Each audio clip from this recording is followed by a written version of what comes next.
Darkness seeped down over me once more. I was again encased in a pool of despair.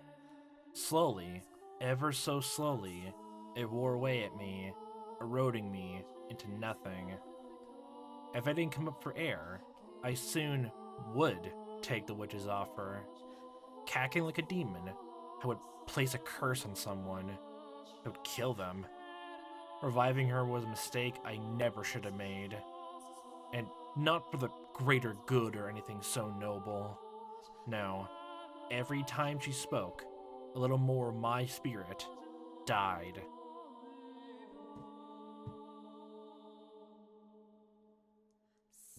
From that day on, Morgana's voice became a constant fixture in my life. Curse them, kill them, curse them, she serenaded directly into my ear. No matter where I hid or how deep I put my fingers in my ears, her voice resounded directly into my head. Hearing a incessant stream of curses from a disembodied voice was so unreal, so unbelievable, that I felt as though I was being dragged away from the realm of humanity. And again, another point to the beast door, honestly, that whole thing. It gives more credence to the fact that Michel, he literally couldn't leave, or it's more like, not instead of he couldn't, but like even outside that one guard who's just there to make sure that he stayed there the entire time, where would he even go? His only ties, honestly, were to his own family, but even then, like, I still don't know how to take the whole thing with the painting, that painting, honestly, spin into a more positive way. The only way I can think about that, in a good way, honestly, that the rest of his family didn't betray him in any sense, was that literally George's, or hey, whatever, how you want to pronounce that name, because I was told either way that pronunciation is weird. I don't know which is which anymore, so I'll just go over the wind blows. That the only way I could see is that being not a betrayal of sorts is if, what was it, Michel's mom actually hired a different painter or had someone else paint it. The same, I wonder if that whole thing with him, that one person we talked to in the painting in the weird purgatory of the Rose Manor, honestly, is the person we're talking to about the whole apology bit. But it makes me even wonder why they as a spirit are stuck in the purgatory here, unless just you die in the mansion or like being in close contact with the mansion, or I don't know, anyone close to it, and then there, or just anyone dies can like find their way to the purgatory mansion. I don't know how to put it. I don't know. It could be they were there and found what happened with them, with the both of them, honestly, or plot twist actually that Michel's mom did not actually even send the mob, but I completely doubt that plot twist, honestly. I completely doubt it cannot be anyone else but her, unless it was actually Amy that sent them all. That's the only way I can think about it. If it was not the mom, definitely Amy. Either way, yeah. It's just a terrible situation all around, where nothing good is gonna happen no matter what. No matter what he does. It's... God. There was an odd, unsettling magnetism in her voice, allowing her malevolence to seep into me. It was downright torturous. Curse them. Revile them. Do you really need to be in your right mind, honestly? Your fixation holding onto your sanity is what's causing you so much anguish. But my sanity is what makes me special. No. Admit it. There's more darkness, more seething malice inside you than anyone else. That's why you were the one who resurrected me. Admit it. You do want to curse them, don't you? Well, based on this, and literally just out of context, sort of meta-wise, seeing that she tried this whole same spiel to manipulate Giselle, she literally is gonna do everything in her power to actually like manipulate you to do whatever you want anyway. So yeah, and now that makes me feel like it should call into question, honestly, the whole thing of like you revived her, because like what was it, like did Michel literally revive her? And then because of that, she remembered all her anger from the past versions of Jacopo and and Mel, and oh god, Yukimaza, like, did she get revived and immediately just made him, I'm gonna make a personal help for those three immediately. Snap, and then in her spare time, she's like, do the evil things, curse them, Michel. Yeah, it feels a bit feels a bit weird when I try to think of it like that. You know, I know supernatural shit, it could all just be in a snap, honestly, if, like, the whole thing about time that she has is a bit weird, but I don't know. Something to consider anyway. You do want to kill them, don't you? Thinking deep into the night about this. To torture them, even in your sleep. Oh my god, would subconsciously that even work, honestly? Just, you have a weird nightmare / dream where all your loved ones who did you wrong, or betrayed you in the past, or like getting their just desserts, and you smile subconsciously? Does that still count as cursing them? And that's a pretty shit curse if I say so myself. No, I don't. I don't want that at all. I told you this already. You're so desperate to deny it, Michel. Telling me that's true. You'll be able to maintain your calm if you were truly free of guilt. I do not wish to kill Didier, or Georges, Jorge, or mother, or father. I have no desire whatsoever to kill them, to see them dead. Your constant babbling is messing with my head. That's the plan. I wonder if this little excursion tale will go up until hearing what Michel heard from Morgana while Giselle was around, honestly. Be honest with yourself, Michel. You do imagine what it would be like to hold their warm intestines in your hands. Like jewelry? Okay, that's a really weird, more brutalistic way to do it. If that doesn't immediately be a giant red flag than anything else, just you just want them to have revenge, honestly, and just, like, you know, they just die quickly, honestly, to that, or have small torture, then sure. But organs and your intestines just wrapped around you like a weird, like, dress or robe, honestly, that's a step too far. Standing over their bodies, make it sound like you just want to murder them and then do whatever you want with the bodies of playing around with them. Like, what? No, I don't. That's not what I want. Don't lie, Michel. You climbed the tower. You opened the door. You sought me. So, either taking this as literally increasing tenfold all your emotions all at once, like your like repressed hatred towards them, and the one to see them get hurt, honestly, or literally just the more plausible of this witch was resurrected and just causing a lot of pain and mental anguish just because. No, I wasn't in control. No, Michel, you were. Enough. I'm done listening to you. Shut up, earmuffs. Now, don't take your anger on inanimate objects, Michel. Do you even know where I am? In my head. Fire poker. Pew! Or just burn, or just take a sledgehammer and start breaking down the entire house, brick by brick. Where are you? I'm sitting behind you. Oh, I know the best thing we could do. Either bury the skeleton nearby. Oh wait, no, that's gone. Never mind. Well, I don't know. Destroy the tower and that's it. There we go. That's the centerpiece where the spirit is held. If we get rid of that, then things will be fine. Take each brick, whittle it down into dust, and then just, I don't know, throw it outside, let the wind take care of it. In front of you. She's just toying with you by now, dude. Now, I'm beside you, and now I'm inside your head again. You're just playing around with Morgana, mocking me for your own amusement. Not at all, my dear. In fact, I consider you a close friend.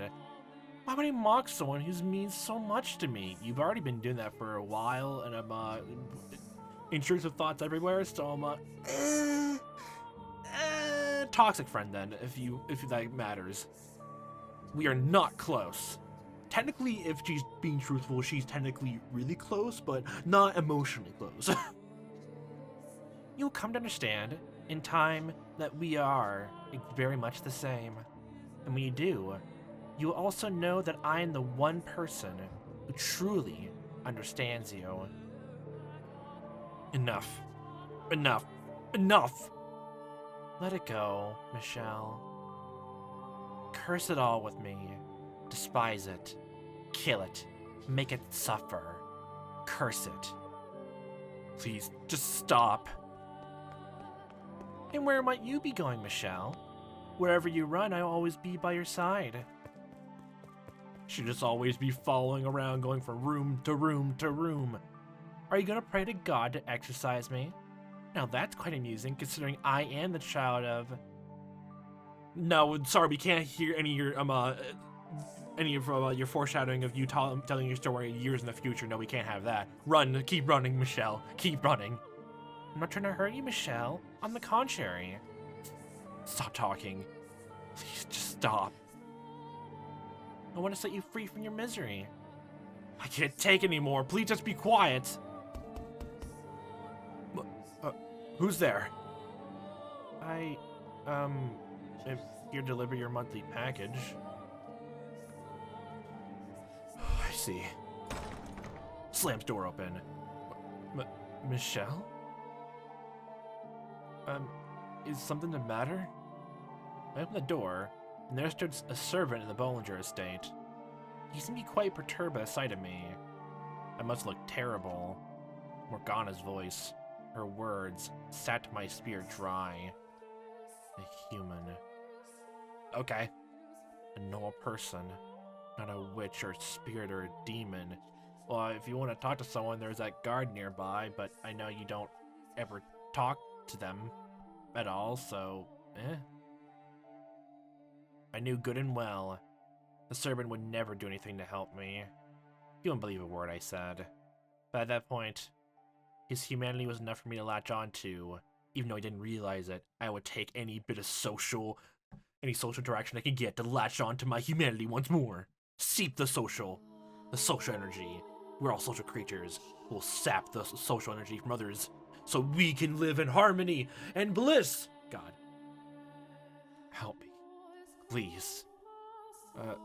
Pardon? The witch, she talks to me.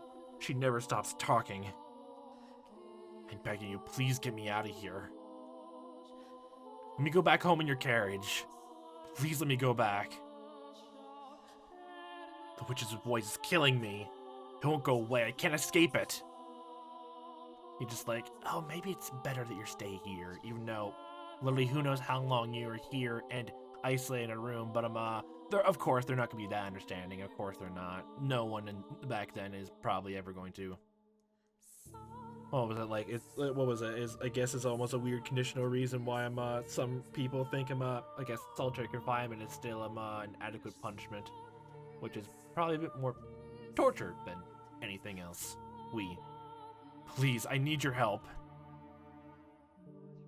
You've gone mad. No, he's pretty much pretty upset and fearful right now. I wouldn't say he's angry, but you're crazy. See, this is why I didn't want this job. If you've been giving packages every month, and this is the one time that Michel has literally just started spouting this stuff, this feels like one of those telling your coworkers, honestly, I have it worse. You know why? I had to deliver packages every once a month out of my way, out of town for days and weeks or months on end, just deliver one small package to someone else, only talk to them for a minute or two, and then go right back. And now this last time, this guy I'm taking packages to starts spouting crazy. Can you believe it? I have the worst. I have it the worst. Having to deliver supplies to this damned cursed mansion. How to get anywhere near the Bollinger's youngest child. No, I'm perfectly sane. You sold your soul to the devil. Don't think I'm in the dark about that. I didn't know such thing. You're completely insane. No. I'm done with this damn job. Okay, if I'm really just wondering why, first off, why even do that? Never mind, I'm not even gonna bother trying to reason. My first thought is trying to explain why at all Michel would ever want to get a different body, honestly, but Of course, if anyone even thought of second of reasoning, they'll probably just take it the wrong way anyway. Just think him, if they even knew anything about his past life, just he wanted to do stuff like as a boy, honestly, but everyone just looked at him before and just thought he would just do girl things. And I don't know. Apparently, if you do that and get a boy's body, by taking that, selling your soul to the devil and doing apparently nothing else, then yeah, it's old reasoning in politics back then. They wouldn't even really want to think about that. Of course not. Anything that's not commonplace, it's all that, but still. Sigh. It's not worth all the riches in the world. Not if it means I have to be around a lunatic like you for even a minute. I don't know how long you've been doing this, dude, but wow. You probably were on your last fucking leg for the entire time you're on this job and nothing else, and you were trying to find a stupid excuse, and this is the perfect one. So sayonara, good riddance, bye. Why? I'm not crazy. Morgana says, yes you are. You just have to curse people now. I'm perfectly sane. I'm not mad. Michel, your mind is far from sound. I won't hear it. I'm not mad, damn it. You're now mad, though, honestly. You're being very angry right now. I'm not insane. I won't hear it. The witch spent nearly every waking moment of every day at my side, talking and talking and talking. Like, it comes down to the point of really just saying the same exact things over and over, and just I just imagine, like, at some point, if she gets really bored besides that, just be the most annoying piece of shit imaginable. Just like, oh, look at that, it's a nice bird. Look at another bird. Look at that, it's a piece of grass. It's a little rock. And just pointing out random things as possible just to make things even worse, instead of just bringing up just like a terrible, curse them all type deal. I can honestly see that in a more comedic sense. About how mean-spirited humans were, how ugly they were, an endless loop of vitriol, and she never seen a tire of it either. Like, all humans are ugly? Okay, then. It just sounds like I'm used nudged in any kind of relationship or romance anyway, so I'm okay. Every single day, on and on and on. She also made a point of reminding me by myself everything I was trying to get away from. Is it like I'm doing this for who knows how long is the reason why hang the painting up? Guessing their way to sort of weirdly enough torture yourself. As much as I fought to ignore her, to not let the things she said in, she slipped past every wall I put up. It's not even just that, but like if you're in a bad situation for, a long enough time, even then it'll start wearing down on you. It's definitely happened to me. Like, for several straight years. And hopefully I'm out of the woods of it now. Mostly just in a cleanup phase right now. Hopefully. For every word warping me, there was no escape. Curse them. Revile them. Remember, do you have no other catchphrases in your voice bank? Remember the things they did to you. Close your eyes. Envision it.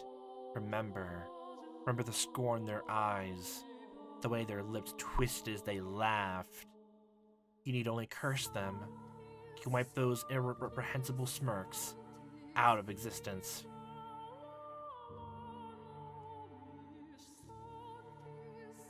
I'm serious. Please stop this, Morgana. Please stop talking to me. I'm begging you. I seriously can't take it anymore. Oh, now why would you say that, my dear? Just the two of us in this gloomy old house. I don't see what's wrong with a little conversation. Pouts. Her voice, everything you say is eating away at me. I care for you. Everything I say is meant to help you, set you free. So I will continue saying it. You're allowed to hate the people who have wronged you, but can I hate you instead? They don't deserve happiness. Someone who's always smiling for you, someone who's starting to betray you. Someone who values themselves above all will not hesitate to put others on the line. Someone who covets wealth and power, sacrifices friends and family to attain it. These are the kinds of people you once surrounded yourself with. I've told you repeatedly that I will not curse anyone. Why must you be so stubborn, my dear? I could ask you the same. Why won't you just let me be? Because I can't stand to see you like this. With one word, you can be free of your pain. But because you insist on shackling yourself to your idea of family, you're making yourself miserable. We are the same type of person, Michel. The type who has the right to curse others. Regardless of what kind of childhood you had, or how much hatred instilled in you, Michel, you are a cursed man named after an angel. You need to realize how twisted you are, and soon. I'm not twisted. Do you honestly still believe you're normal? Tell me, what's normal about someone who happily embraces a skeleton? Okay, I'll give her that one. I'll give her point to her for that one. Tell me, what's normal about someone who hacks away at a girl's face with a knife? The painting? It's a pretty bad painting, let's put it like that. You're not normal. Not repeat as many times as I have to. You need to accept that. Why must you hold so tight to your sanity? If you would just let go, you wouldn't have to suffer. No one is going to come and save you, my dear. Not yet. The only thing that can save you anymore is your own loathing. We are the same. Same. I am nothing like you. I am not a witch. I'm not cursed. I'm a human. Man? Yes, a man. With that body? Most of it is. So who cares? Oh, my dear friend. Let me tell you something you should be quite pleased to hear. Do you know what some say about people like you? Those who are neither male nor female? That they are like unto God. Like unto God? Indeed. You should have been worshipped for your divinity, but instead, your family cursed you. You are not human. And the second life was first breathed onto you. Your fate was decided. Don't go into Fate Destiny talk again. No. You're wrong. If I really were wrong, you would not be here now. You'd be back home with your family. Perhaps you would have a pretty little wife. Living a normal, happy life together. But you have long since strayed from that path. It's well out of sight now. I have not. I am human. I'm a person. A normal person. The youngest son of the Bollinger estate. I am an ordinary man. No one, not a single person believed me. Not even the witch was willing to consider me human. Never mind my family. The archangel, whose name I had shared, looked down on me. The witch tried to drag me into her world. My past constantly ate away at me. I have been imprisoned in this place for far too long. There was nothing I could do about my body. All those things combined threatened to break me. I let out a scream, then stumbled out of the room in a frenzy. I had to get out of that place. Let's take a little jog. Maybe it's better if you take more longer walks through nature and then come back. If that could help. Nature walks, hopefully. The longer and the farther away you're from the mansion, if it is deemed cursed, let the cursed juices seep out of you into the nature, and let the spirit of nature instead instill you with peace and serenity before coming back into it. It'll give you nice reprieves, hopefully. It didn't matter anymore that I was forbidden from leaving the property. I just wanted all of it out of sight. If they wouldn't let me come home, I would run away. It was all I could do. I wanted to get myself anywhere that might have been even the tiniest bit of light to share with me. I was desperate. Someone! Anyone! Please! Tell me I'm human! Tell me I'm a man! Anyone! Please tell me I'm not cursed! When I opened the front door, searing light pierced my eyes. Ugh! The world quickly went white. I couldn't see a thing. And then... Ah! My arm began to burn beneath the sunlight. Black smoke rose from the sizzling flesh. Wait, what the fuck? A sickening stench filled the air.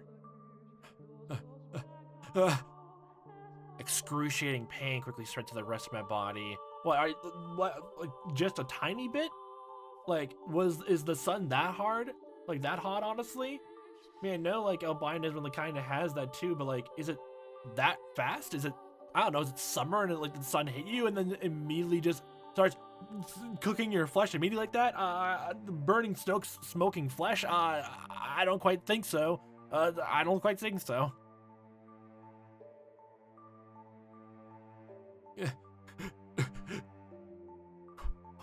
Why am I...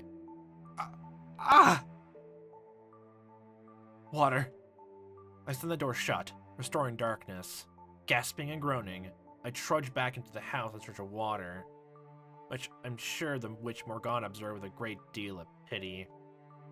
I don't think you're in need of any water. Taking a look at yourself.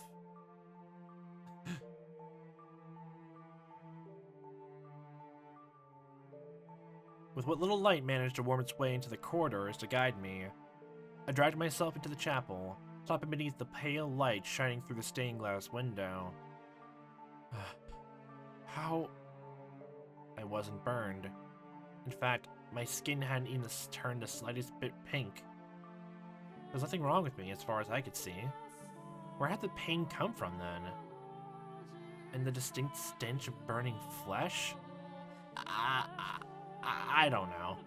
Honestly. The only thing I could say is I'm a supernatural bullshit, honestly. Because I don't think I'm, unless you actually turn into a vampire, which I completely doubt, I'm, nothing else doing. This is your doing, isn't it, Morgana? I know what you're experiencing. It's happened to me too. Sometimes, enough emotional distress and despair can cause physical pain. The mind and body are much more tightly linked than you think. Your mind is far more damaged than you know. Yeah, it sounds a bit more believable since what was it? Giselle opened windows, honestly, and there was no other issues back then. If you want to go with the whole fact that by that point, you two were getting along and probably giving some relief of sanity for him, so maybe. You poor, poor thing. You have my sympathy, my dear. You sad little child.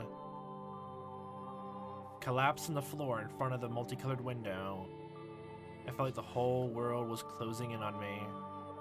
Or perhaps metamorphizing around me. You're gonna become a beautiful little butterfly in your little cocoon? I was completely and utterly cornered. There was no getting around that. Which left me with only one option. To stop fighting, accept the harsh reality before me. To make everything so much easier. The whole world said there was something wrong with me. And I was the only one who tried to deny it. So in the world's eyes, that meant there was something wrong with me. I was abnormal. I was irregular. I was mad. I was cursed. I was not human. I was not a man. If not human or male, maybe I should just call myself a witch. I did, however, remain firm in my refusal to curse anyone, unwilling to give up that last piece of my humanity. Everything else, I let go of, which took a great deal of weight off me. I stopped caring, and I stopped thinking. I stopped wanting someone to accept me, and I stopped wanting to run away. Sunlight no longer caused me agonizing, unseen burns, but in exchange, I became emotionally empty. Yep, that sounds relatable. I discarded my faith and my hope, building a shell of cynicism and closing myself within it. I wonder if the whole burning flesh thing of the sun honestly is more just a big weird like a depressive thing, where you just want to stay in darkness as much as possible. Yeah, sounds more like it. And in time, that became my normal. I began to believe it was what I wanted.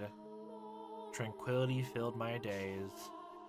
Time trudged onward at an almost imperceptible pace. The witch's whispers no longer caused me aggravation.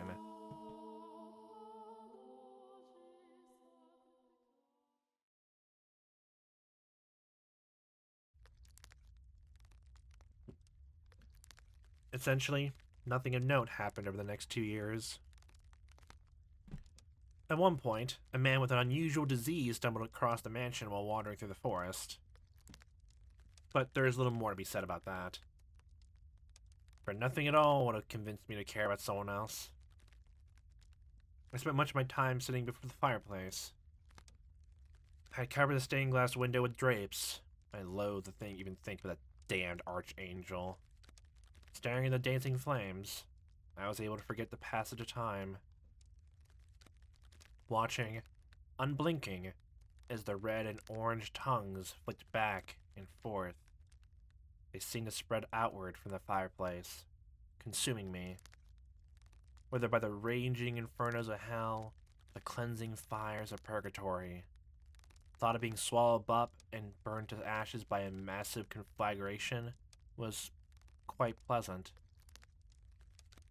Those visions never became reality. Tell me, Michel, would you like a campfire story? What are you thinking right now? Wishing I had some s'mores. Do you still not want to curse them? Look at yourself, Michel. Look at how you're living. Do you really want this life? Have you ever thought about dying? Michel, would you like to die? That's the right answer. God has said that taking one's own life is a sin after all. That's good, Michel. You made the right decision. And I shall be there with you until the very end, my dear friend. Honestly, part of me did desire death. I just didn't have enough energy to take my own life. Yeah, that's just called depression. Or you just feel completely dead inside, but you just don't have the strength to even do anything of note.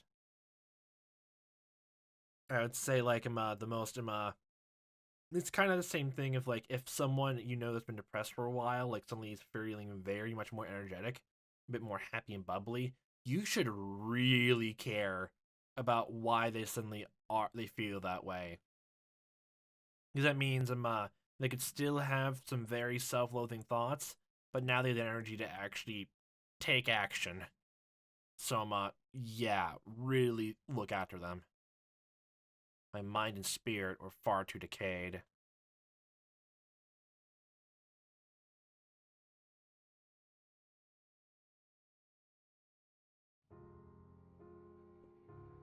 However, in my 10th year, the door opened once more, and time sputtered back into motion.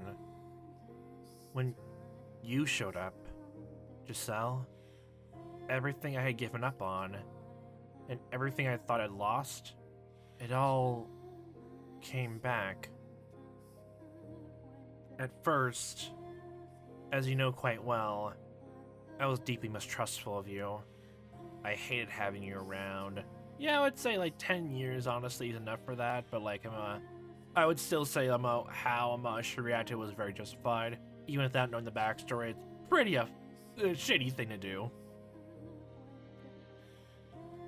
But if I hadn't met you, in all likelihood, I probably would have continued down that path and became a demon.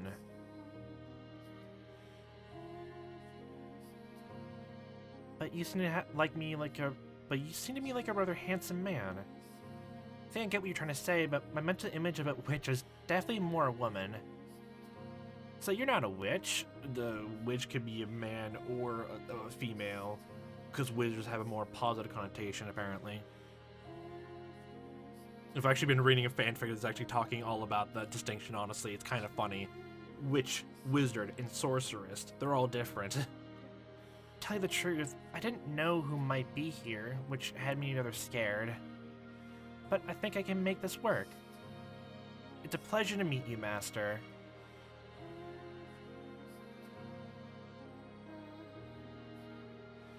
After taking care of Giselle, I returned to my room. I was, to be quite honest, dumbfounded. And it was naturally the witch who stoked the fire in my apprehension. How would you let the woman stay here? She came from the Bolger estate. We both know how you feel about your family. I mean, probably after 10 long years, back and forth on that, I don't even know if, if people didn't hear anything else from you. Honestly, they'll either just forget or just, I don't know. All the rumors, honestly, that come up would just sound just some, it would just get stale pretty quickly, so everyone just stopped talking about it. So, that's another reason why Giselle probably never heard about it, no matter what time she was employed by the estate. Chase her out. Give her a little scare and she'll be gone within a day. If you're not, I can always frighten her in your place. A rattling window here, a couple broken glasses there. Small things like that accentuate the eerie atmosphere. Become poltergeist. Are you gonna say anything? Nah. You just said something. Why do you care about her at all? Oh, now, don't be like that. I live here too, so why shouldn't I care? Well, she just got here, why do you suddenly hate her? And I'm not fond of noisy people. Or sprightly women like that one. That's something we can both agree on, isn't it? You don't like that woman at all, do you? The more a person smiles, the less you can trust them. Yeah, there could be that. That's what I brought before, of the more someone smiles. If you don't notice, they have reservation on something else, then if you can't tell they're faking it, honestly, then yeah, it just becomes very weird and disconcerting. But if you can tell they're forcing something out, honestly, in some capacity, then yeah, that means they're just trying to play up at niceties and they have their own opinions, but they feel they can't talk about it, or they just don't want to bother you with them. So yeah, then. So only then I could really probably trust someone, because again, if it's only just all nice and positive feelings and nothing quite else, and yeah, again, it just feels hollow and very one note, and in that case, creepy. Though I hardly have to tell you that, do I? It's only been one day. Stop talking. Now, it's not very polite. I wouldn't say I'm tormenting someone inside their head is very polite either, but you know, this is a family matter. It's none of your concern. I was merely offering to help rid you of a pest. I don't need your help. I'll get rid of the woman when I'm ready. But first, I will find out what secret she's keeping. Then I will go back to living in peace. Very well, then. That pest has no place in your sweet solitude. The world before you now is so much kinder, so much warmer than the one you used to know. Well, good luck, then.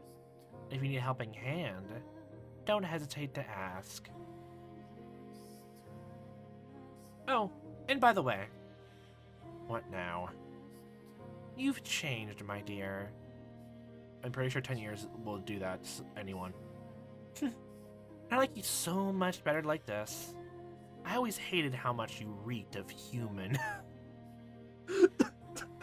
I always hated the fact you smelled like a person, but now that you're draped in shadows and darkness, that means you smell monstrous. You are a monster, a creature now. You were blessed with a body like unto God. You were personally created by his hands. I can only dream of having what you have, but you only wanted to deny it. Now, though, you act the part much better. A saint, resurrected by the closest living thing to God. Perhaps this too could be considered a miracle. Morgana? Yes? You're a deranged, delusional woman. Why, thank you. The compliment. My dear God.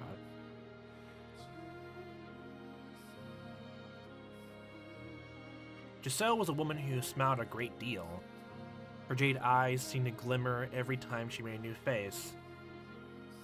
And the more she smiled, the more vibrantly she spoke, the more suspicious I became. I couldn't trust someone who smiled that much, especially not a woman. You make it sound like, well, I know it's probably just because with Amy, so that makes a bit more sense, honestly. But like, still, you make it sound probably worse than it is, especially not a woman.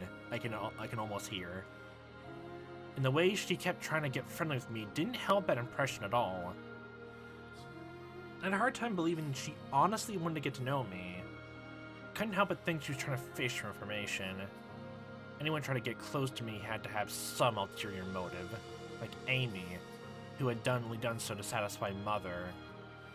Perhaps my mistrust could have been considered paranoia. Maybe 10 years later, flashes of that nightmare would still come back to me from time to time. It'd take more than a few attempts at being nice for me to trust this stranger.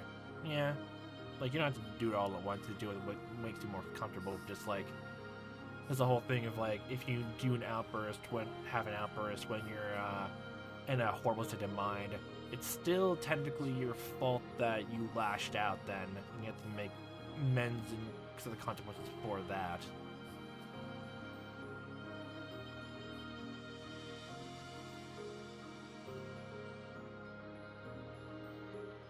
Eventually, I came to the realization that she was hiding something, and I convinced myself it was out of guilt. So I wrote Mother, and such things I could use to tear her down to get her out of here. I should have listened to Giselle, rather than Mother the Witch. I had conflated her with Amy in my mind. I was unable to see where the truth really lay. I was only able to perceive her as malicious. So instead of her, I put my faith in Mother's words, despite Mother never once doing the same for me.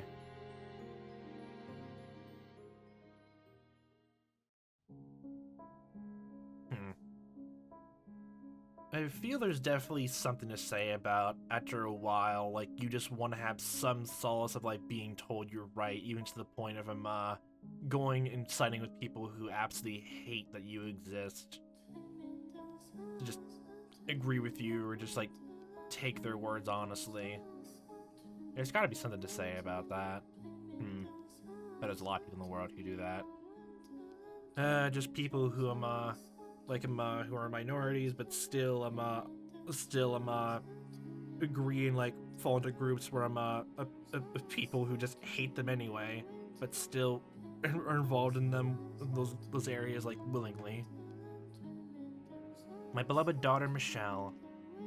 I deeply regret having to put you into this situation. I never wanted to let that woman get anywhere near you. She's a witch. A terrible, sinful witch. A dreadful, tainted woman. She lay with my husband, with your father.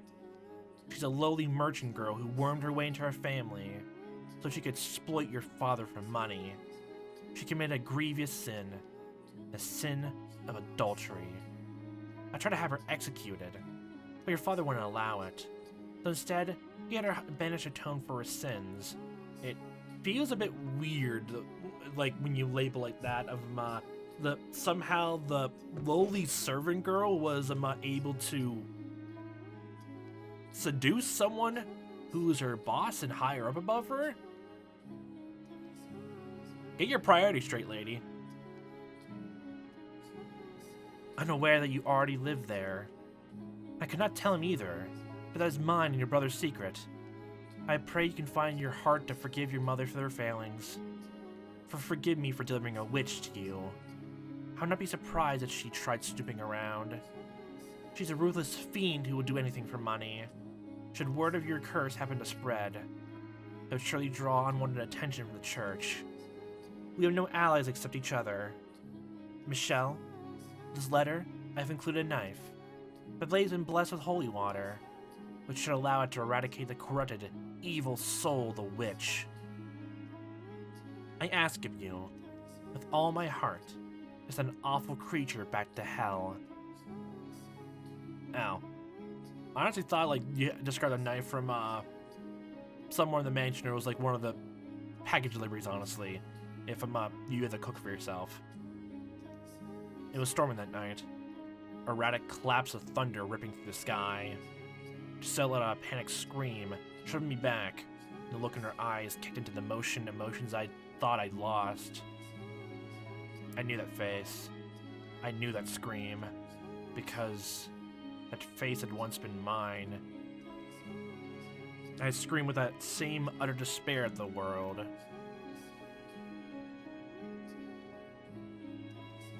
Back to the way things were.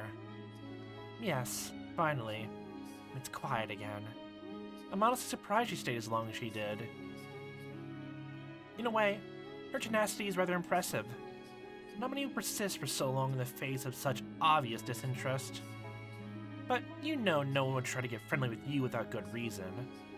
Information about you carries considerable weight outside these walls.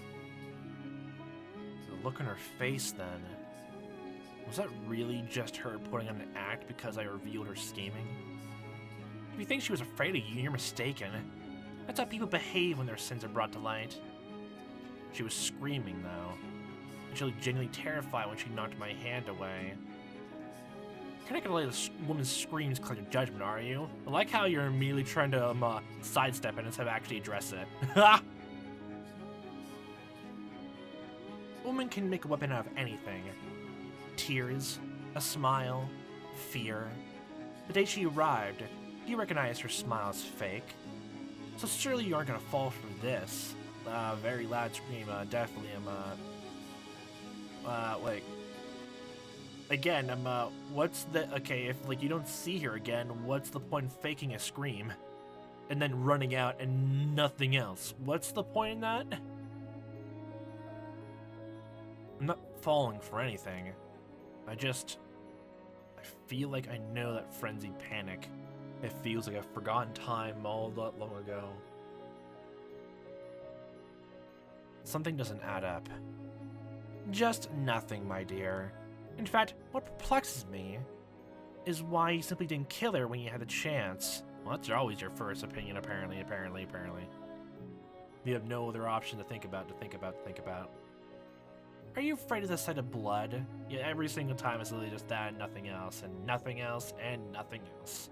Just repeating your same sentiments over, and over, and over again. So I shall be repeating myself over, and over, and over again, ad nauseum. The blood of your tormentors is no more worth than that of a wild boar. You should have sliced your throat without a second thought. Although, I suppose that would have made quite the mess. In the bedroom of all places. Now that makes more sense. You were not afraid of hurting her. You really didn't want the burden of having to clean up afterward. How very like you. Quiet. Oh, come now, that woman's finally gone. It's about just the two of us. Just the two of us. You don't want to talk? Silence, please. As you wish. I'll celebrate your accomplishment in silence, my dearest friend. I imagine she's out there, half buried in the cold earth by now.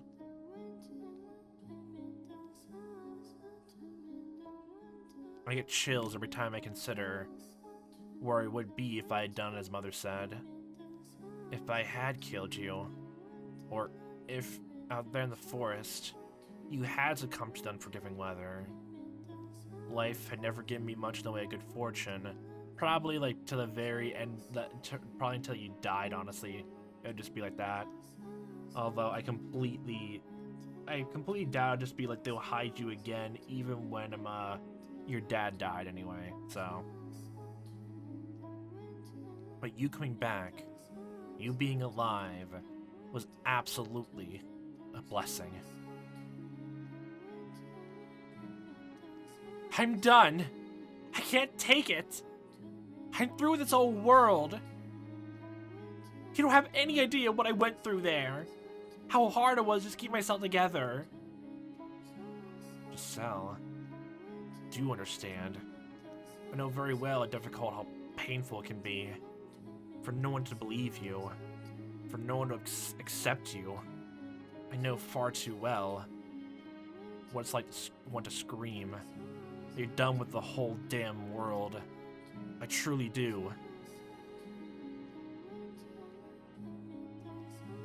That day, for the first time, we saw past the surface. We got to know each other as people. There was nothing more than a single small step, but for us, it was like we had moved a mountain. I still remember how the light felt, that shone through the windows we opened together. They didn't burn. And while this might sound melodramatic, I feel safe in saying it was probably the gentlest light I'd ever felt in my life. I wouldn't even say that's melodramatic, honestly. Like, probably to 10 whole years of just being in just a horrible mental state of so much bad, like, brain fog and just self-loathing, whether it's just self-inflicted or supernatural. Having a tiny bit of solace, honestly, and just who knows how long. Probably almost like, it feel like your mind was cleansed. Following my reconciliation with Michel, I started turning back into my old self. Well, I suppose it's not quite correct. The closest you can be to your old self, based on what happened. I felt a comfort and peace with myself that I'd never had before. That may have been the first time I was really human.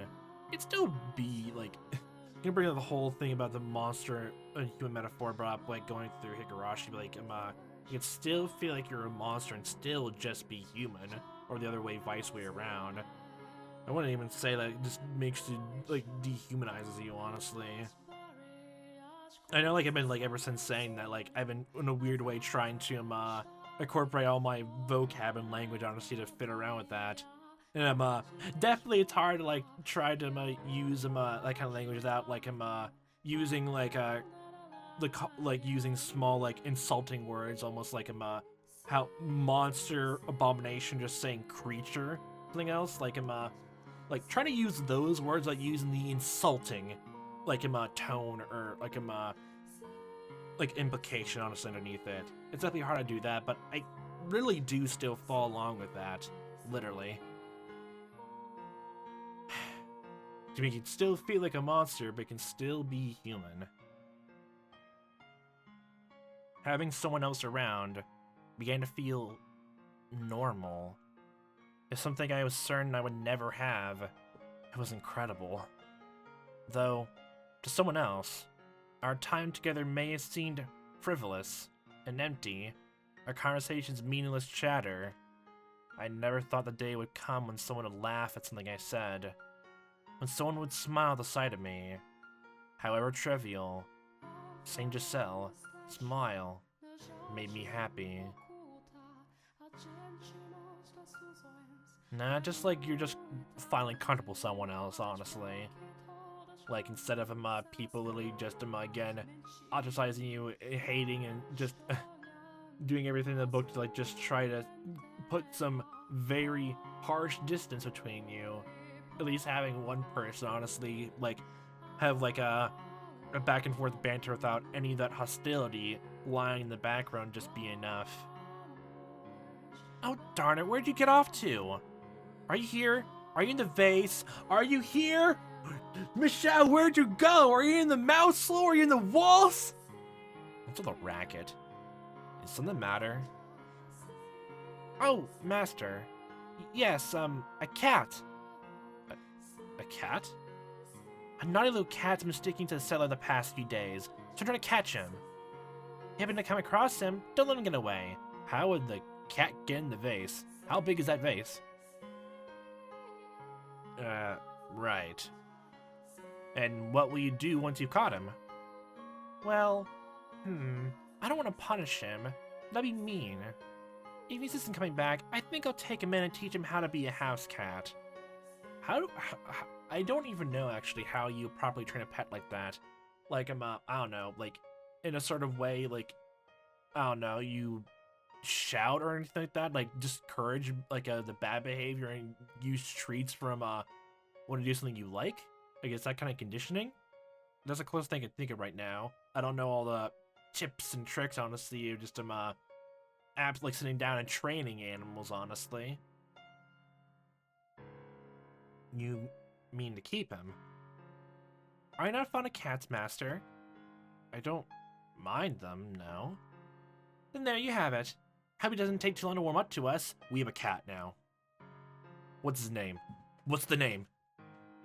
Maybe it'll help if you give him a name. Give a name. Give a name. Ooh, a name? That's a great idea. What should we call him then? You decide, Master. You want me to pick a name? This is your house, after all. I feel like we definitely seen this scene before, but like, I'm forgetting if, like, we did hear a name or not. Man.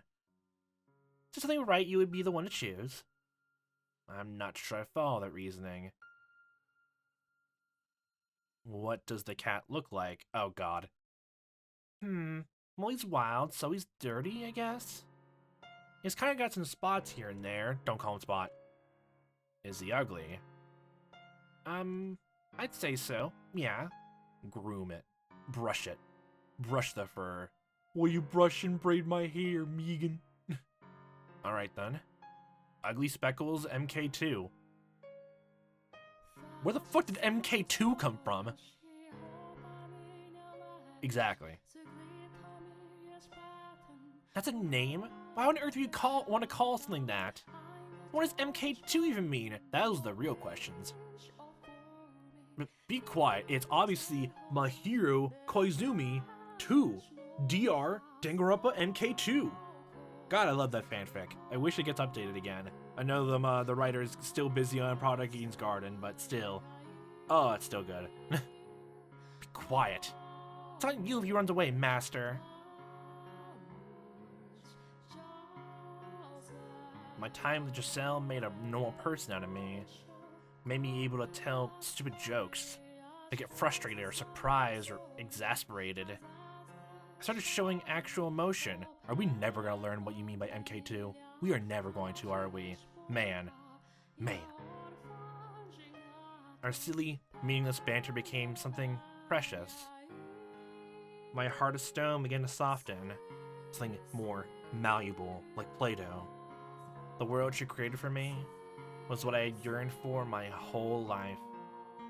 Having lost half of it imprisoned, but the other half playing an identity that conflicted with how I felt in my heart. It was the first time I genuinely felt like I was allowed to be myself. Yeesh, you're not a kid, so don't be picky. I'll be picky as much as I want to be. It's not good for you. You make a mockery of the culinary arts. Don't start the whole thing. I was already thinking of Danganronpa 2. Don't start doing this whole thing. The future of the culinary arts. I've heard quite enough, Master. Something I'm gonna need to put your taste buds through some intense rehabilitation. How about this, Master? Play a game against me. Chess, checkers, combo the two. Put the checkers on top of the chess pieces. And of course, if you're open to it, doesn't have to end there. We can continue getting to know each other for years to come.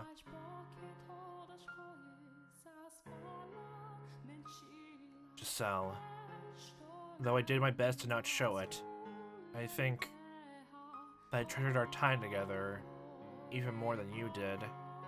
I latched onto it, desperately refusing to let go. I needed it. And I needed you.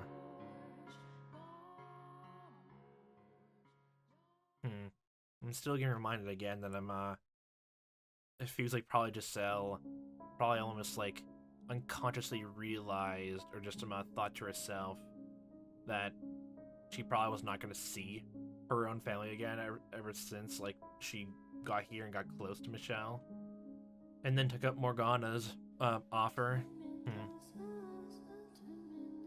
Are you listening, Morgana? I can hear you just fine, my dear. Don't shout. Now what brings you all the way up here? You know you can call me from anywhere in the house. My bonds to this tower have been broken. God damn it, my plan to get rid of to get rid of the tower, honestly, was always going to fail. God damn it. We had to break each single wall of the house brick by brick instead. God damn it. That's an even bigger task. This is a conversation we can only have here.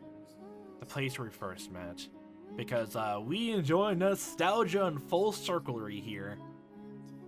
Even though maybe it could be more like an oval, since it's how misshapen our relationship has been. Rocky. It's time for us to part ways. My desires have been changed since our first encounter. I wish to be a person. To be a man. Exactly. When with Giselle, I am that. She makes me into the person I always wanted to be. I'm still waiting from the discussion where Giselle actually talks how she feels about I guess your body, honestly. I feel that'd be a pretty sweet conversation, honestly. But yeah, honestly, up till now, it's only just been hallucinations about how either like how you personally insecurity-wise, why you think Giselle would hate it, or literally just Morgana literally just putting words in her mouth through a ghostly visage, honestly. And we actually have not seen her at all since. And now you wish to be rid of me, so you can complete your descent into the realm of the unclean? I do. You came all the way up here just to tell me that? It's an arduous journey. I need this formality. I'm sorry, Michel, but we are kindred spirits, as much as you may want to deny it. It just sounds like you were latched onto a weird twisted sentimentality, honestly. You know there's none to be there. You know there's none to be there. You just want to latch on like a leech, and nothing much else to it. Nothing else to it. That's all you're here for. That's all you want. Besides that, there's nothing else to your existence. Absolutely nothing else. You are truly one note. Truly one note. You could be second to only God, yet you spurn his gift. Okay. I'm nothing like you. I'm a human, nothing more. I should not condemn you for your unyielding resolve. Rather pity you for being so utterly blind. Allow me to make a prediction before I depart, Michel. Cursed namesake of an archangel. You may think you're making some sort of progress. The fact of the matter is, you've gone nowhere. Will that smile of Giselle's be able to withstand your secret? You know better than anyone that no one can accept what you are. Not even her. Well, yeah, I got to that point yet, so. You will never be with anyone. I understand that. No, Michel, you don't understand. But you will soon enough. What you have now is not true happiness. It's empty, naught but a masquerade. When the night is over, the mask will come off. So what if it isn't permanent? It isn't real? Does being ephemeral make it worthless? Why can I not want something that doesn't last forever? This is the first time I've ever found joy in my life. Those moments of happiness only start to worsen the loss. The sweeter the honey, the more you despair when the pot runs dry. Sooner or later, you will turn to me, begging for my help. And I have every intention of giving it to you.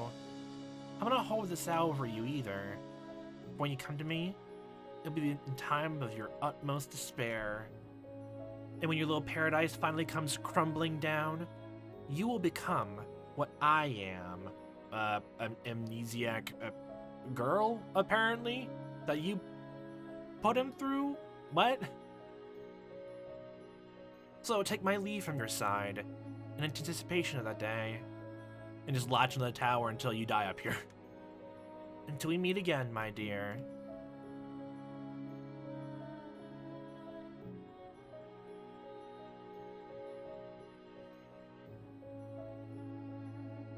Oh, hello, Master. We're just looking for you. I heated up some wine and thought you might... Heated up wine? What? Is something the matter? No. No, I'm fine. Thank you. No, it's nothing. All I did was warm it over the fire. Are you sure nothing's the matter? I shouldn't be hearing that witch's voice anymore. So yes, I am fine. Oh wow! That's wonderful news, Master. It is.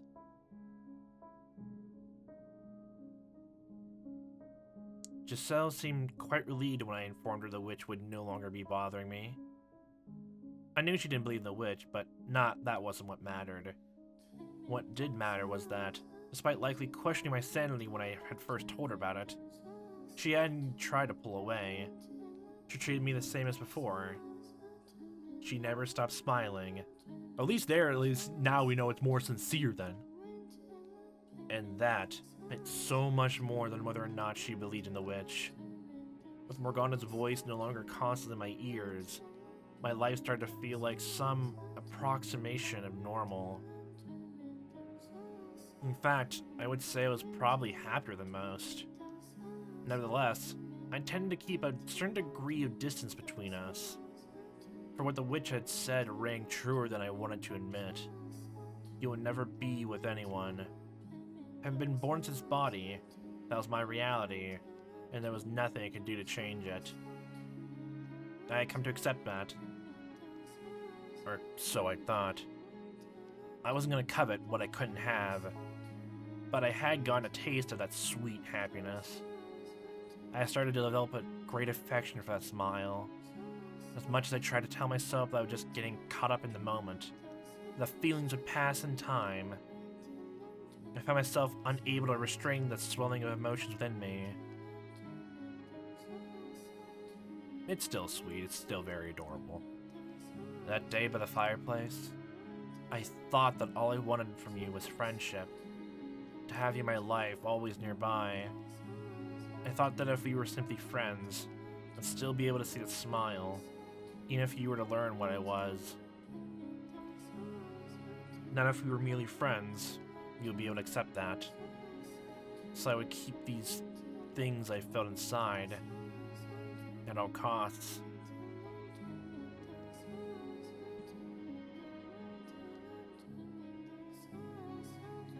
However, with each passing day, with each gentle smile, my affection for you swelled. It reached the point where, as hard as I tried to keep it contained, all it would take was the slightest nudge for it to come spilling out. It made me desire what was out of reach. I was convinced I had changed, because this happiness had become my everyday. I had no right to any such thing, but I came to wish that I could be the center of your life. I yearned for you, and I wanted you to yearn for me. And like the fool I am, I thought that with you, it might even be possible.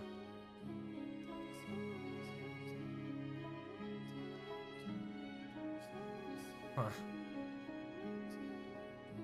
I don't even know if that rose, honestly, that was in the ground, we saw that as a background or not. And again, this, like, just close-up shot of Giselle, honestly, just sweet. It's probably even more sweeter than the fake version of Michel, honestly, with the white hair, honestly. Way much more. Oh, sorry, I missed that, sorry. Honestly, it's no trouble, I mean it. You just took me by surprise, that's all. Oh, it was really just that, nothing else. Okay, sorry. I am pleased. Doesn't matter how it turns out. You drew it for me, Master. Whether it's good or bad is irrelevant.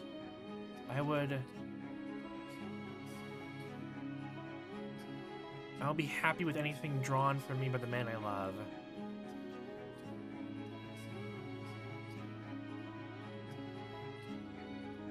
That one word set me into motion, for I had long since fallen deeply, utterly in love with you, and there was no escaping that. No. Listen very carefully. I love you. I love you so much, I feel like my heart is going to explode.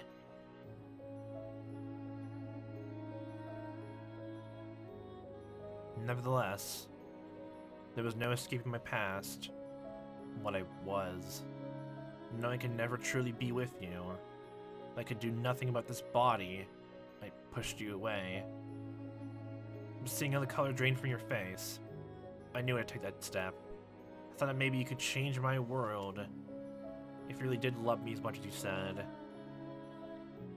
Together, we could change everything. We could walk a new path, side by side. And so, I decided to trust my heart.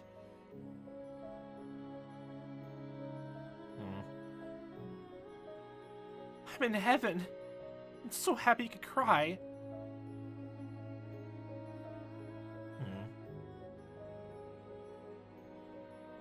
I, too, was elated.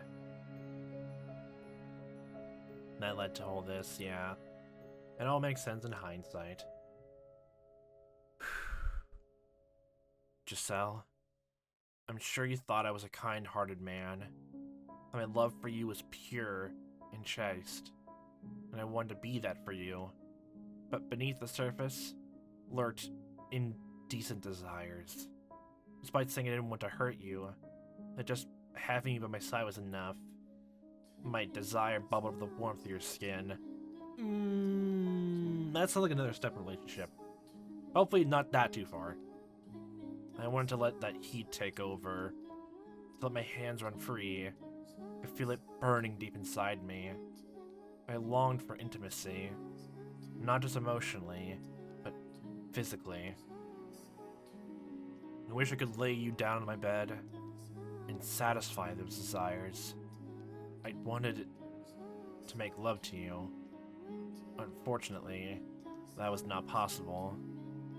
I didn't have the ability. No matter how hard I try, my body lacks the capability to be one with you. I can pray, I can long, and I can wish all I want, but my body will never be what I want it to be.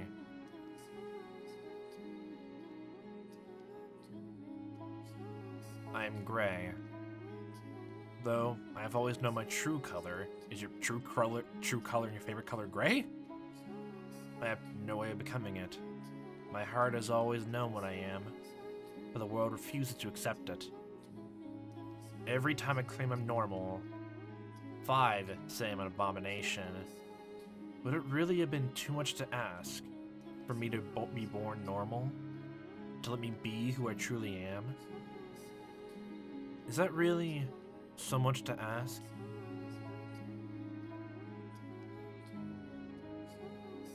Things began to change when I learned my father, Antonin, had passed away. George's Jorge would, I assume, be busy preparing to take his place. And what he had said was true. Then I'll be welcomed back to the estate. I'd no longer be a demon child, but a member of the Bollinger family once more. Now this comes to the whole, like, I guess, thing of, like, what was it? Even if someone is, like, I guess, like, mean-spirited by nature, like, imagine, like, like, I don't know, like, of course, like, raising a kid, like, or, like, the troubles of it, honestly, but, like, if one of your kids, honestly, became, like, more mean-spirited, I guess, more, like, I guess, physical or harmful to other kids, honestly, I don't know that really would just cry them out as a monster, honestly, just by nature, honestly. It just feels like a whole thing of, like, either just not knowing, letting us steam, or just, like, being let go of play, honestly, or just, the circumstances around everything going on. So, like, if someone is born a certain way, would that really be a bad thing? No, probably just most people, just, like, would really agree with that, honestly. But, like, still something more just to think about. Even the more thing of, like, when going through, like, amnesia rebirth, when I started talking about the whole thing of, like, oh no, what was it? It was meant to be focused on more pregnancy horror. But, like, to be honest, when I was going through that horror game, honestly, I was less and less scared, because the main drive of the horror was, your baby was gonna be a sort of abomination. But honestly, just, like, became more cool, honestly, by the end of the day. And I was actually a bit disappointed. Well, slight spoilers, I guess. Your kid still turns out human by the end. But it would still be an interesting thing if by the end it was still a monster, but you still cared for it. And yeah, it's like those kind of small stories, honestly, or like small concepts, like just even like friendly monsters, or like yeah, by the end like a monster is like by nature, I guess, like what was it, aggressive or mean, or like just very hostile, but like just giving enough like love and attention, honestly, would just even if it doesn't make it like less hostile to everything else, it's less hostile to you or whoever does decide to give it patience and time. It's that kind of I don't know the way to put it, I guess. Maybe it's some sort of weird way wish fulfillment, unless like there's a better word to put it. But yeah, I really enjoy that kind of stuff, honestly. Deep down, though, I couldn't completely believe it would actually happen. After 11 years in exile, I had no idea how they felt about me anymore. Would they even remember a promise they had made so long ago? Fear that they wouldn't threaten to consume me, but to sell, as she often seemed to do, put my mind at ease. No matter where I go, you'll be there with me, Michel. It's true, I am nervous not knowing what the future holds, but not in a scared something bad might happen kind of way. It's more of a jittery, excited anxiousness. I'm confident the two of us can overcome anything, no matter what obstacles may come our way. Together, we can create an even more wonderful future. Could I believe her? Could I have faith in her wonderful future? That she would always be there for me? That we would return to the state and finally move on with our lives?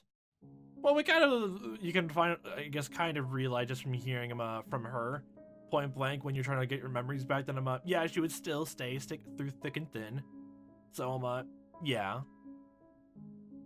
Like, even to the point of realizing, like, thinking that you were a girl, honestly, in those three doors. So yeah, Buckaroo, she's there. Yeah, it's been proven, honestly. Although probably just thinking about it, that concept has probably not sunk into you, or at least the slight, I guess, worry about look like a guy but still have female parts. Honestly, it could just be that small insecurity, which yeah, it makes sense. Like only you were thinking like it was not that big of a deal until it was beamed into you, honestly, that it was wrong, honestly. That's pretty much the queer experience, honestly, in some capacity.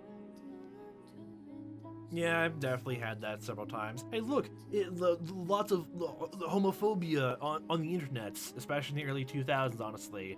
Even if it was not directed at me and I barely interacted online in any sense of the word, then I'm just knowing that hey, I enjoy this, but that makes you bad. How dare you like this thing? All that. And all, basically just that over and over again, including just small, snide comments around those times. Fun. No, that wasn't a question. I wanted to have faith. I wanted to believe as much as she did. I wanted to believe that, even if I was gray, I could have a normal life together with her. She had rescued me from the depths of hell, and now I want to make her happy.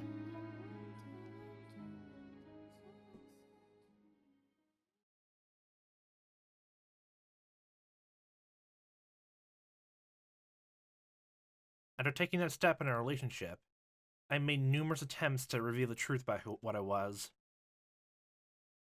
But every time I tried, sharp pain gripped my chest.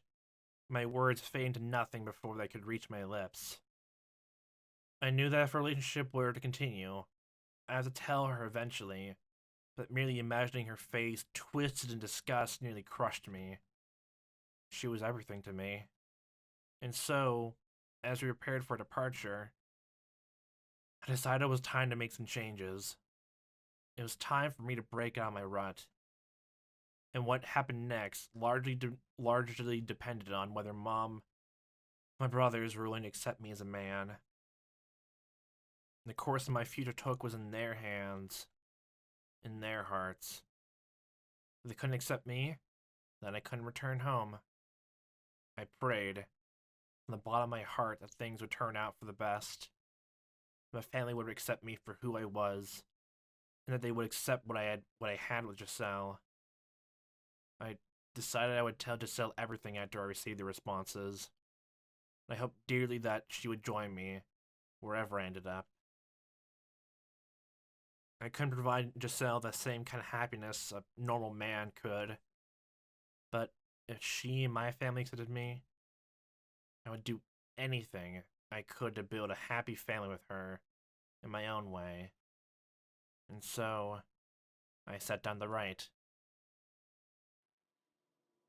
And it goes to this letter. I wonder if it's been a thing of after 10 years of pretending to be, I guess I'm a perfect daughter, all of a sudden one day, when you're about to come back, they'll just say outright that I'm in a strange way, I never really thought that way, and just saying no, everything you pushed onto me was wrong, honestly. Even if it was definitely a asshole-ish and a very shitty thing to do, it would definitely still be a shock to his mom, honestly.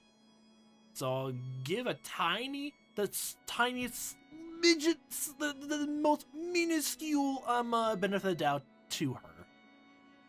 Dear Mother, there's something I wish to tell you, something that means a great deal to me. So I ask you, please hear me out. And I ask of you, please accept it. Mother, I no longer bear any resentment for my present lot in life. Nevertheless, I would ask of you to concede one thing, that I was never cursed, that I was always your son, that I am Michel, not Michel. I found someone whom I care for dearly, a woman, and I love her with all my heart. I would like to spend the rest of my life with her. I do not wish for much, simply to have a quiet life with her, to go through our days together, man and woman. Probably make the whole thing again if I'm the one thing your mom did not want to hear, that I'm saying that you were indeed a man and not cursed, honestly. And the fact that you fell in love with a person that your mom considered to be a witch, and I'm a cheater, honestly, in a sense, even though it was the other way around, although you would never even consider that for some stupid fucking reason. Yeah. That is the one thing I want. Mother, I know you're aware that my body is no longer female. I am a man. My heart is male. And I ask you, through this piece of mail, to please accept that. I have no grudge with you. In fact, I'm incredibly grateful to you for bringing me into this world. With love, your dearest son. Rather than reply, I received a visit from knights ordered to kill me.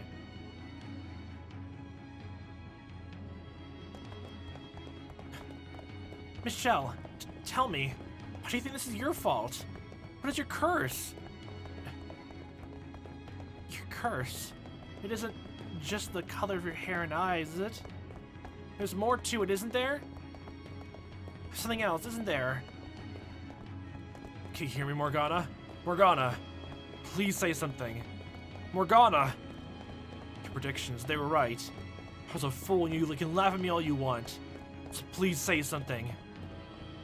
And it lets all that. Even though Giselle never really did the whole thing there. Of knowing what your quote-unquote secret was. Death! Death to the unholy one! Death to the heretic! Death to the witch! Why won't you answer me, Morgana? Why can I not feel you there beside me?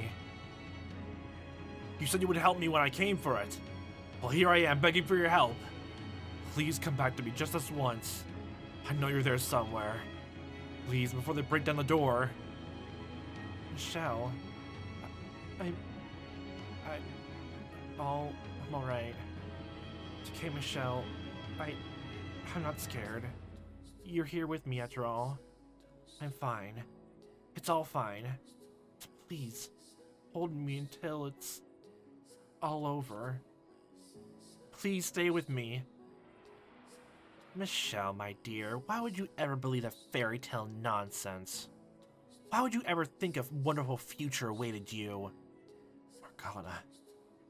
Here you are now, wretched, pitiful. For that, you do have my sympathy.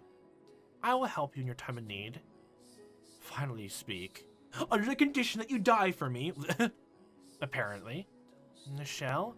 Stop being your own little weird little world, okay? I'm trying to talk to you, love.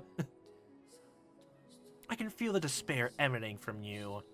And that's because you feed on it. You hate it. It kills you. This is how you're rewarded. For fighting to be yourself. You know exactly who sent those knights, don't you? They rejected you. Rejected what you are. Hey, Michel? Are you alright? Your family, unable to accept your body and your heart, branded you a heretic and turned you over to the church. Yes, they did. And did you hear what the knights were saying? They've even accused you of being a witch, taking my sins and placed them on you. Come back to me, Michel! You hate them, don't you? You want to curse them, don't you? You want to kill them, don't you? I shall grant you that wish. Out of your hatred and despair, I shall make my own wish. And that wish shall become a curse upon your family's wicked souls. You'll grant my wish then, Morgana? Yes, absolutely. Tell me what it is you want, my poor little darling. Michel! Let your contempt flow free. Give me the names of those you want cursed. I want you to protect her. Excuse me? That's not hatred, that's love! How dare you? That's not the deal! If they find her, she could be accused of abetting a witch and executed as well.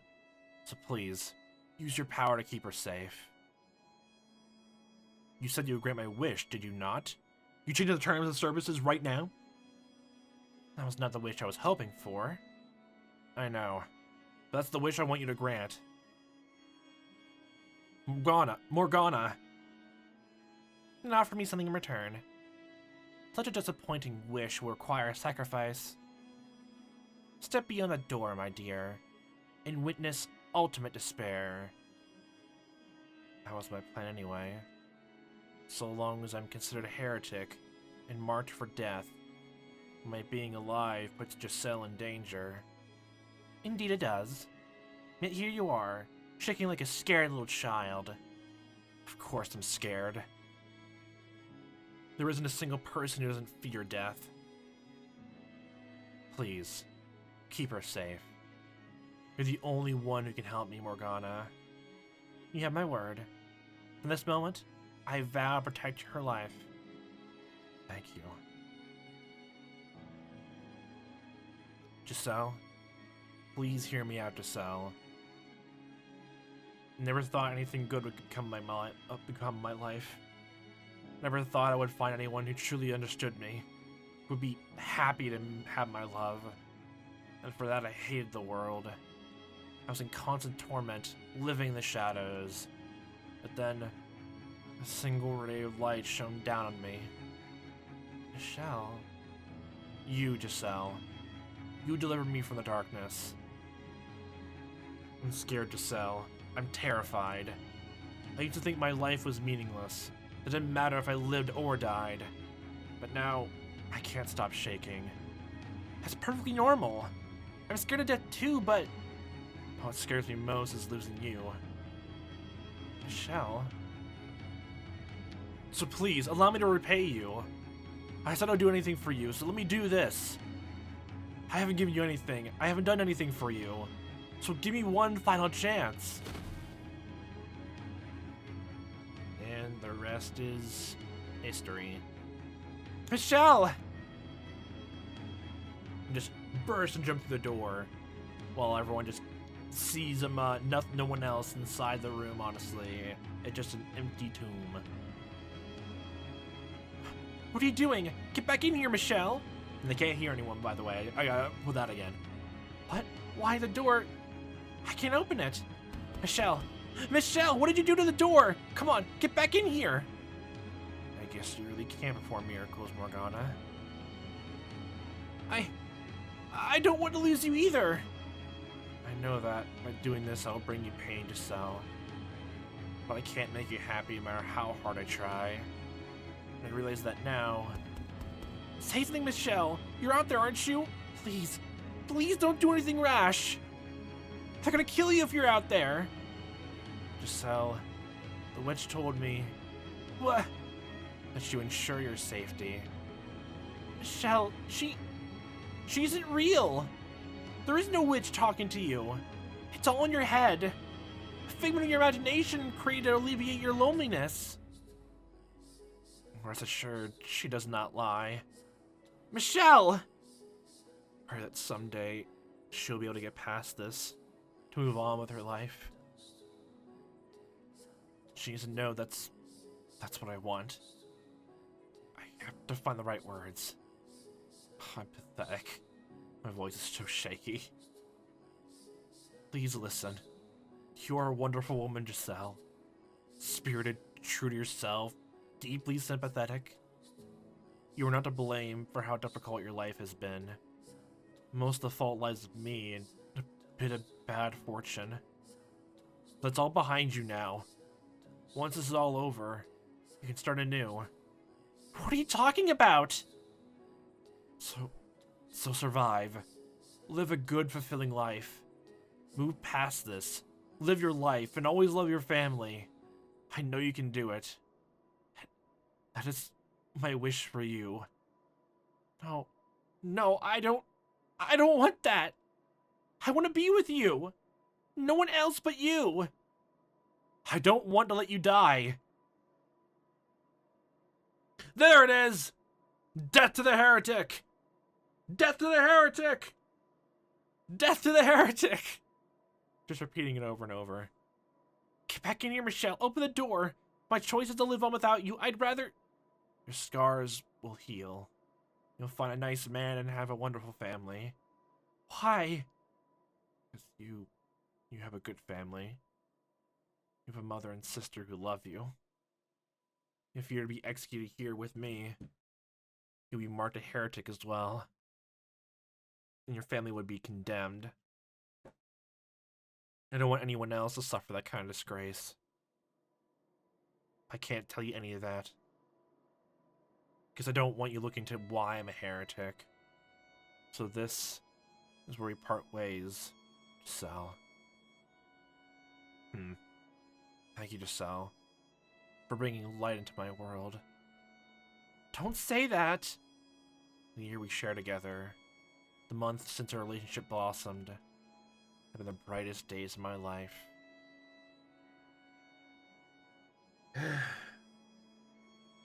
It was only just one single letter. Only one single letter. But if there is a next life, I hope you don't mind if I pray that we're able to meet again. And this time, we can find each other once more. In another world. In a body that better suits me. Michel! Michel? I thought I was prepared. I was doing something good. Something I could be proud of. I give my life for her with my head held high. That wasn't long before I realized what the witch had meant. What she had warned me about. She said ultimate despair way beyond this door. Would it be on par or just the tiniest bit different than what was it? All the more pain that the Morgana felt since all the before. You know, it's only a few short minutes. Like be like torturous several minutes instead of the almost like days or months and weeks or years long torture of like apparently just draining blood honestly in the tower. I don't think it'd be like that slow and painful, along with the dread of knowing that the next day, like, more will be taken away. It is our duty, as holy duty as knights of the church, to deliver punishment unto the heathen who made a pact with the devil. You are sentenced to death. Your body be hanged upon the cross for 3 days and 3 nights, wherein your unholy flesh shall be purified by the fires of heaven. Why? What are you doing here? I stared at the knight, eyes wide, for the voice from within the helm. Tittier. Belonged to my elder brother. Oh wow, look at that. You shall now be executed. Okay, then yeah, there was just a yay betrayal. Do you have any final words? I knew well enough that Mother was not in her right mind. While her refusal to accept me had hurt, at the same time, I had someone expected it. It made sense to me. In her madness, Mother declared me a heretic and reported me to the church. This. A Didier.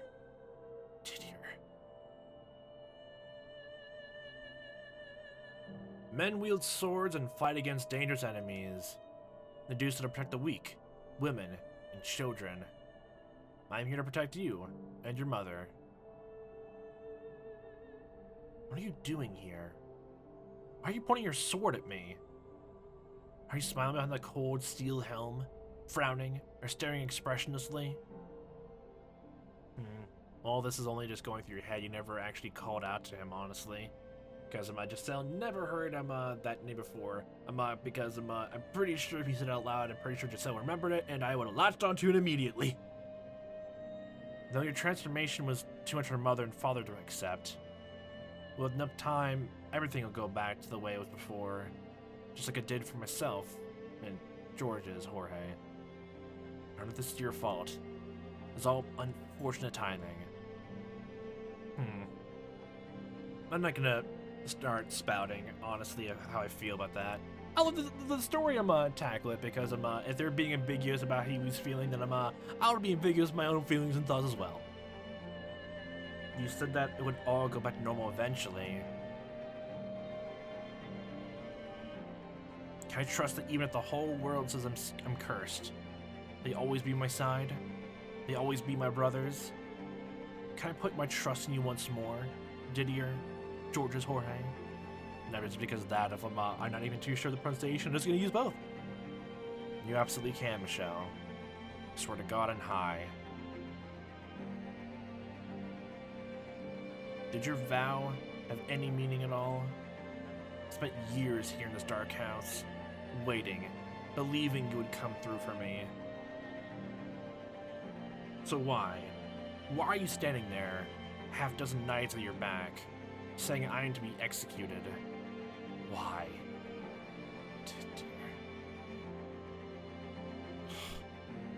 Do not cry. Don't you dare cry, Michel. You're standing here in front of this door as a man protecting the woman he loves, so you mustn't cry. Who? Who is it you're sentencing to death? Michel Bollinger, or a demon shot, naturally? Or which, perhaps? You should say it by name. But why? If I'm not an angel sent by heaven, or a demon child, then what am I? What on earth am I? What are you? You're a Bollinger. You're a family. That's all there is to it. Thought we were brothers. Our familiar bonds have long since been severed, cursed witch. Now I see, Giselle. This world never had a place for me. Never welcome here. Kill him! And yeah. And it led to all this. I'm not gonna make all the sound effects, okay? I like being immersive, but I'm at this point, like since the story is repeating itself a bit more. I don't really want to do blood gurgling sound effects all over again.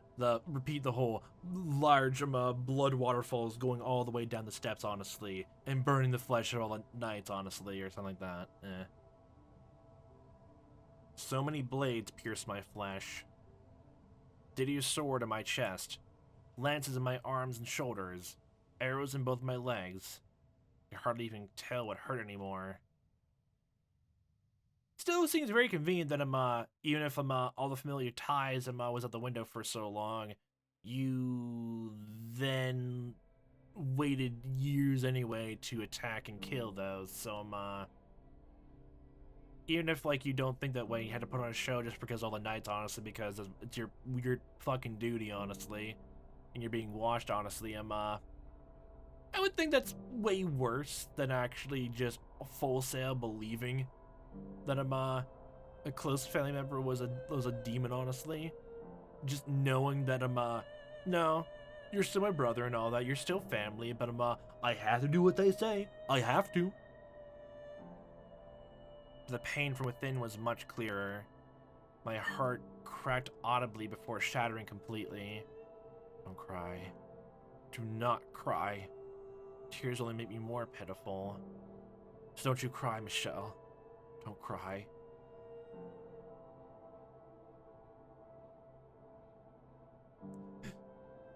I believed in you.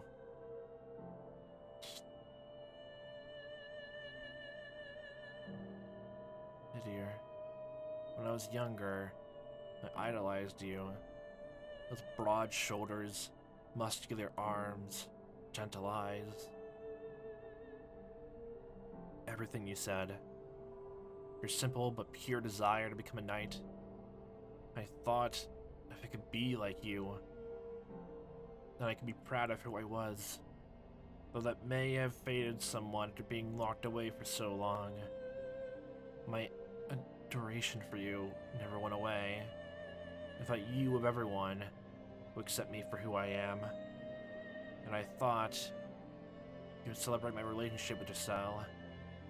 That you would put those big hands on my shoulders, a smile on your face, and say, I'm happy for you. That you would welcome her into the family. We could go out on outings together in cloudy days. Maybe she could make something for us. She's a pretty good cook, after all. He would rifle through the basket for lunch, and Didier would scold him. I'd be there watching, a proud smile on my face. As unlikely, as out of reach as I knew it was, I still dreamt of a life like that. With the faintest hope that when we saw each other again, that dream might come true. Didier, I put my faith in you.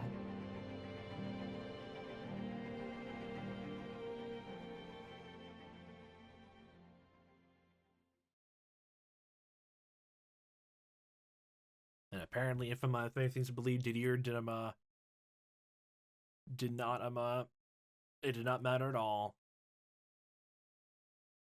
If you had good memories with apparently the devil, if they are now a devil, if they're a devil now, then none of that ever mattered. Forget about that. That was really just stupid facades, honestly. Fuck you. Giant F, capital F. And so, my life came to an end.